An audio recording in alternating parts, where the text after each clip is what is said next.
따라서 볼까요? 은혜의 보좌 앞으로. 하나님의 말씀은 과거에도 오늘에도 미래에도 구원과 변화를 이루는 살아있는 말씀입니다. 옛주기도 그 말씀으로 인생이 바뀌었고 오늘날에도 마찬가지고 미래도 하나님의 말씀은 사람들을 구원하고 변화시켜 나갈 것입니다. 그래서 그 말씀 우리는 영원히 살아있는 하나님의 말씀이라 이렇게 말씀하죠. 그 말씀의 날은 얼마나 날카로운지요. 사람의 영혼, 사람의 정신을 수술합니다. 그래서 마음의 깊은 속까지도 그 말씀에 다 드러나 버려요. 그 사람들이 말씀을 듣는 가운데 자신들의 모습을 바라보게 되고 깨닫게 되고 회개하게 되고, 그러면 하나님의 말씀의 검이 그와 같은 역할을 하게 되어집니다. 여러분, 몸에 암이 생기면 의사에 가서 수술을 받습니다. 영혼에 암이 들어와요. 정신적으로 병이 생길 수가 있습니다. 사탄은 우리 안에서 사탄의 바이러스를 집어넣고 우리 안에 영혼이 병들게 만드는 그러한 일이 있습니다. 여러분들 그럴 때 의사에게 가서 약을 먹어도 치유가 안 돼요. 그거는 하나님의 말씀의 검이 수술을 하여야 그래야 그 영혼이 치유되어집니다. 사랑하는 여러분들, 말씀의 검으로 치유되길 축복합니다. 우리 영혼 깊은 것을 하나님께서 다 드러내주세요. 사람의 눈은 피할 수 있지만 하나님의 눈은 피할 수 없다는 것은요, 모든 피조물들이 하나님 앞에 적나라하게 다 드러납니다. 마치 눈을 가리고 있는 꽁처럼 때로 우리 자신들의 눈을 가릴 수 있지만 하나님은 우리를 다 보고 계세요. 꽁이 막 도망가다 다급하면 머리를 탁 쳐박고 숨지 않습니까? 개가 막 쫓아오면 다급해가지고 못 나르고 머리를 탁 쳐박아요. 개가 안 보이죠. 쫓아오는 사냥개가 안 보입니다. 그건 안전한 게 아니죠. 와서 사냥개가 툭툭 쳐요. 나 여기 왔다고.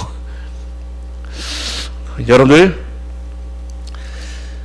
하나님의 눈앞에 우리의 모든 것이 드러나는데 얼마나 두렵습니까? 모든 것이 지으신 것이 하나도 그 앞에 나타나지 않음이 없고 우리의 결산을 받으실 이의 눈앞에 만물이 벌거벗은 것 같이 드러나느니라. 다 드러난다라는 것이죠. 그래서 우리에겐 중보자가 필요해요.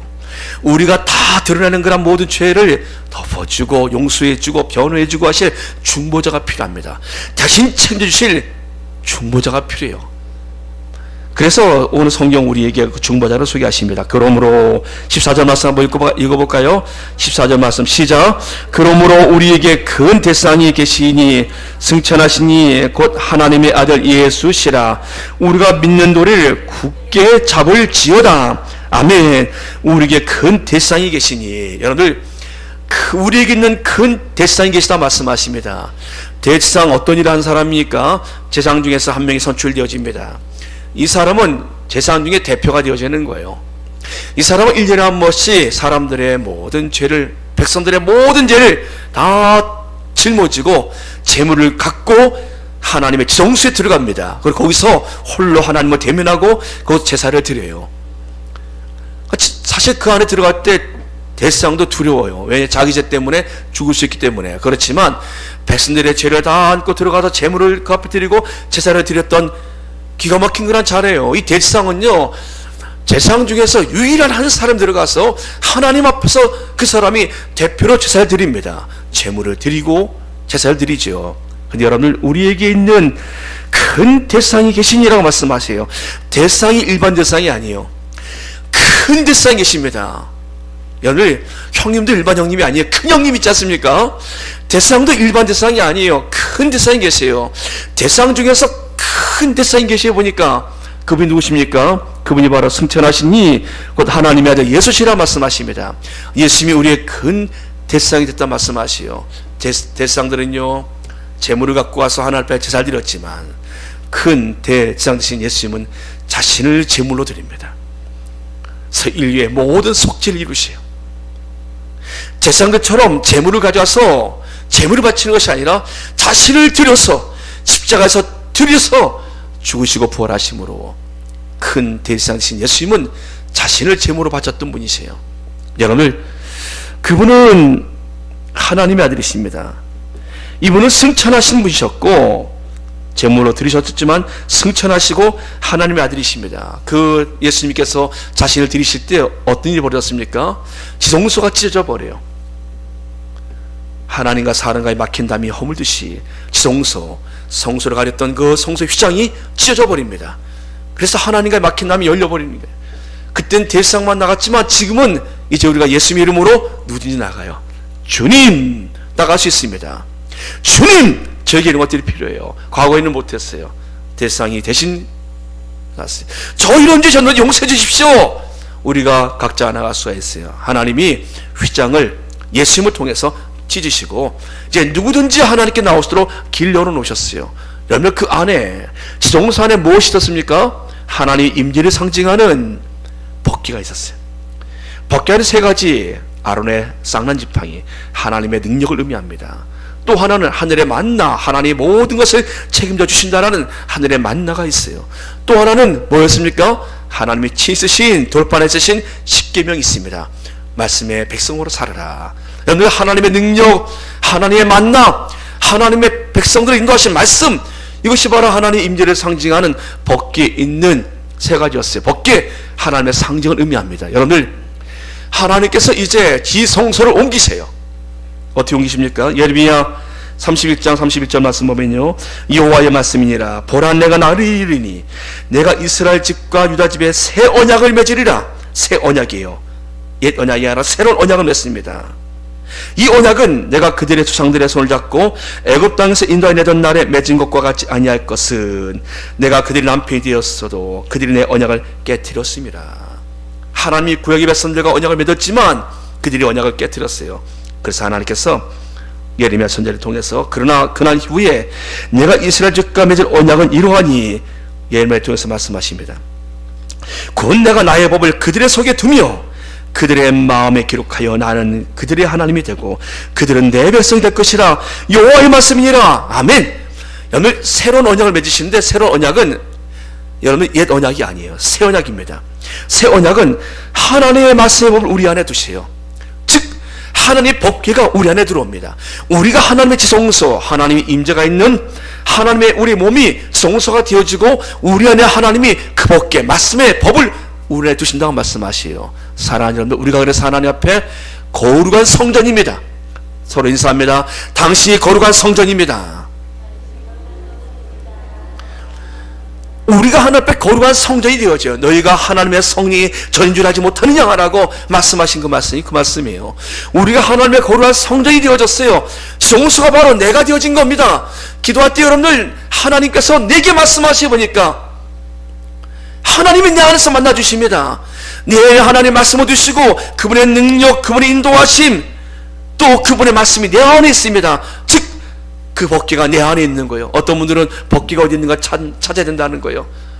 여러분들 어떤 영화에도 법궤가 나와요. 법궤는 없었습니다. 하나님 그 법궤는 가져가셨어요. 못 찾아요. 없어요. 그 법궤는 이제 우리 안에 있는 거예요. 하나님이 우리를 지성소 삼으시고 하나님의 성전 삼으시고 우리 안에 하나님의 말씀의 법궤를 두셔서 우리 하나님의 백성으로 나는 그들의 하나님이 되고 그들은 내 백성이 될 것이라 말씀하십니다. 사랑하는 여러분들 그래서 이 일은요 우리의 큰 대상 되신 예수님께서 이루신 것이에요. 그분께서 휘장을 가르시고 그분께서 이제 우리를 하나님의 성전으로 삼으시고 이제 하나님께서 그 말씀의 법을 우리 안에 두셨다는 겁니다. 그래서 우리가 가는 곳마다 하나님께서 우리와 동행하시는 겁니다. 우리가 하나님의 성소들이에요. 하나님의 각 거룩한 성전들입니다. 내가 가면 여러분들 하나님의 성전이 움직이는 거예요. 여러분들 내가 학교 가면 하나님의 교회가 움직이는 건 마찬가지예요. 내가 직장 가 있으면 하나님의 교회가 하나님의 성전이 직장 안에 있는 거나 마찬가지입니다. 내가 어떤 사람입니까? 내가 하나님의 성전이에요. 여러분들 하나님의 성소가 바로 납니다. 우리 각자가 바로 그런 존귀한 사람들이라는 겁니다. 사랑하는 여러분들 우리는 그래서 우리를 하나님의 성전이 되게 하시고 우리의 죄 허물을 다 덮어주시고 우리의 중보자 되신 그 예수님을 우리가 믿습니다. 우리가 그분을 믿는 것이에요. 14절 말씀 볼까요? 그러므로 우리에게 큰 대상이 계시니 승천하신 이고 하나님의 아들 예수시라 같이 있습니다. 우리가 믿는 도리를 굳게 잡을지어다. 여러분 우리가 믿는 도리를 굳게 잡을지어다. 누굴 잡아야 됩니까? 누굴 붙잡아야 돼요? 예수님을 믿는 도리를 붙잡는 거예요. 예수님을 붙잡아야 됩니다. 사람 붙잡으면 썩은 동아줄이에요. 그 사람 때문에 그 일 때문에 그것 때문에 다 썩은 동아줄이 그거 끊어져 버립니다. 그럼 같이 떨어지는 거예요. 여러분들이 교회 나온 이유는 하나입니다. 예수 믿는 믿음의 도리 때문에 나와야 돼요. 안 그러면 다 썩은 동아줄 붙잡고 있다가 그거 끊어지면 다 떨어져 버리는 겁니다. 여러분들, 뭘 붙잡고 있어야 됩니까? 우리 믿음의 돌이신 예수님. 사랑하는 여러분들, 우리 성소되게 하시고 우리의 마음에 새 언약을 기록하셔서 마음에 벗기를 두신 우리 예수님을 우리는 믿는 겁니다. 우리 그 예수 믿는 믿음의 고백, 이것이 우리에게 기초예요. 오늘 성경에서 믿는 도리를 굳게 잡을지어다 하나님의 아들 예수시라. 우리가 믿는 도리를 굳게 잡을지어다. 하나님의 아들 예수를 믿는 믿음의 도리, 이걸 굳게 잡는데 크라데오란 단어를 써요. 체포하다. 굳게라는 단어가 체포하다. 오늘 범인을 체포할 때 어떻게 체포합니까? 꼼짝 못하게 딱 제압합니다. 그렇지 않으면요, 범인을 서잡은 범인이 툭 치고 도망가거나 다시 공격하면 어떻게 해요? 범인을 제압할 때는 꼼짝 못하게 딱 제압을 하는 거예요. 여러분들, 물론 우리가 하나님을 어떻게 체포하겠습니까? 그런 마음으로 하나님을 굳게 빈틈없이 잡으라는 겁니다. 근데 여러분들, 빈틈이 생겨 자꾸 딱 잡았는데 자꾸 어떤 일 때문에 그 사람이 섭섭하게 하니까 또 내가 또 이런저런 부분에 마음 상한 일이 있으니까 하나씩 펴지기 시작해요. 두 개를 잡았는데 이것도 어떤 일에서 탁 펴져버리면 떨어지는 거예요. 여러분들, 굳게 붙잡아야 되는데 자꾸 사탄은 우리에게 이런저런 일을 통해서 하나하나 피게 만들어요. 놓쳐버리는 겁니다. 여러분들, 그래서 굳게 붙잡아야 돼요. 자꾸 약해지면 다시 우리가 다 잡고 굳게 붙잡아야 돼요. 그렇지 않으면 어떤 일, 어떤 사람, 어떤 사건 통해서 하나씩 피다 보면은 놓쳐버리는 거예요. 여러분들, 사랑하는 여러분들, 그래서 오늘 성경 우리에게 하나님의 아들 예수님, 그분을 굳게 붙잡아라 말씀하십니다. 그 예수님 어떤 분이십니까? 우리의 중보자 되신, 대지상 되시는 예수님은 우리의 약함을 다 아시는 분이시요, 우리를 동정하시는 분이시요. 여러분들, 내가 어려움 속에 당해본 사람은요, 어려운 사람 만나면 그 마음을 이해합니다. 동명상련이란 말도 있어요. 여러분, 동명상련. 내가 그 병을 알아본 사람은 그 병이 얼마나 힘든 줄 알아요. 내가 그 사람의 아픔을 경험해 본 사람은 그 사람의 아픔을 압니다. 우리 예수님께서 말씀하십니다. 우리의 약함을 동정하지 못하실 분이 아니요, 모든 일에 우리가 똑같이 시험을 받으시니로되 죄가 없으시오. 똑같은 시험을 받으셨어요. 그분이 이 땅에 계신 동안에요, 사람의 배신 당해보셨습니다. 사람의 시험 당해보셨어요. 배고픔, 가난 당해보셨습니다. 피곤함 당해보셨어요. 얼마나 예수님이 피곤하셨는지요. 배가 가는데 출렁출렁하는 배 위에 고물에 머리를 베대고 주무시지 않으셨습니까? 얼마나 시장하셨는지 그 무화과 나무에 가서 먹을 게 있는가 이렇게 살펴보시지 않습니까? 여러분, 예수님께서 유다를 보면서 얼마나 섭섭했겠습니까? 인간의 배신. 아들 잃은 나인성 과부를 보고 주님이 눈물을 흘리세요. 그런 말씀하십니다. 울지 말라. 여러분들, 죽음에 대한 이별도 아시는 거예요. 여러분들, 우리 예수님께서 그 같은 분이신데 그분께서 우리가 다른 것은요, 그분은 죄가 없으세요. 그리고 그분은 우리를 그러기 때문에 얼마나 도와주시는 분이시라는 거예요. 그 예수님, 오늘 성경의 말씀은 그와 같습니다. 마지막으로 10절 말씀 한번 읽어볼까요? 시작. 그러므로 우리는 국률하심을 받고 때를 따라 돕는 은혜를 얻기 위하여 은혜의 보좌 앞에 담대히 나갈 것이니라. 아멘. 하나님 우리의 필요를 아십니다. 약함을 아시고 내가 당하는 시험을 아십니다. 우리 약하고 넘어져도 우리를 국률 여기시는 그 주님께서 말씀하십니다. 돕는 은혜를 얻기 위하여 나와라. 나는 너를 위해서 국률 여길 마음을 갖고 있으니 돕는 은혜를 얻기 위하여 내게 나와라. 나는 너를 도와줄 마음을 가득 가지고 있으니 내가 마음이 끊어질 만큼 너를 도와주고 싶다. 이 간절한 마음, 이것이 바로 공유란 단어에 보니까 창작 끊으실 때 간절한 마음. 내가 너를 간절히 도와주고 싶으니 내게 나와라. 돕는 은혜를 얻기 위하여 은혜 보좌 앞으로 담대히 나와라 말씀하십니다. 사랑하는 여러분들, 이사야는 우시아 왕이 죽던에 그는 절망합니다. 이 나라 미래가 안 보입니다. 하나님, 이 나라가 이제 그 훌륭한 왕을 죽었으니 이 나라 누가 통치합니까? 라고 그가 하나님의 성전에서 그 절망 가운데 있을 때 하나님이 그의 눈을 열어주세요. 영광의 보좌 위에 하나님이 계십니다. 그리고 하늘의 천군 천사들이 여섯 날개 달린 최고급의 천사들이 두 발은 눈을 가리고 두 발은 발을 가리고 날아다니면서 거룩하라 거룩하다 거룩하다 거룩하다 만군의 여호와여 영광의 보좌를 바라봅니다. 그러나서 이사야가 내 입이 부정합니다. 하나님이 계신 내가 이 나라가 무슨 망했다고, 하나님이 이 나라 통치하는데 내 입이 부정합니다라고 그가 하나님 앞에 회개하지요. 여러분들, 영광의 보좌에 계신 그 하나님이 이스라엘을 다스리는 것이었어요. 여러분들, 누가 이 땅을 다스리십니까? 영광의 보좌에 계신 하나님이 이 땅을 다스리고 계시는 거예요. 누가요? 하나님이 다스리는 것이. 여러분들, 스데반이 죽기 전에, 돌에 맞아 죽기 전에 그의 눈이 열립니다. 주 예수께서 하나님 보좌 우편에 앉아 서신 것을 보노라. 하나님의 보좌가 보였어요. 여러분들, 그리고 옆에 주님께서 벌떡 일어서서 스데반을 향해서 바라보고 있습니다. 하나님의 보좌를 봤던 스데반, 두려움이 사라져버려요. 사랑하는 여러분들, 그 은혜의 보좌가 우리에게 있어요. 다니엘은 기도하면 죽는 법이 통과되어지, 사람에게든지 신에게든지 무엇이 구하면 죽습니다. 그 다니엘은 어떻게 합니까? 다니엘은 하나님의 은혜의 보좌 앞으로 나갑니다. 전과 같이 그는 하나님께 나와 그 하나님을 향해서 기도해요. 은혜의 보좌 앞으로 나가는 모습이에요. 사랑하는 여러분들, 힘들고 어려워요. 내 마음이 상해요. 그래도 불구하고 예배 자리에 나오는 사람들, 그래도 불구하고 하나 기도하는 사람들, 하나님의 은혜의 보좌 앞으로 나가는 분들이에요. 사랑하는 여러분들, 이 은혜의 보좌가 우리 앞에 열려 있습니다. 주께서 말씀하십니다. 그러므로 우리는 10절 말씀 다 같이 읽어볼까요? 10절 말씀 시작.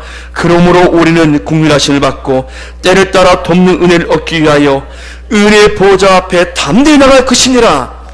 여러분, 이 말씀 우리가 암송해도 정말 은혜로운 말씀이에요.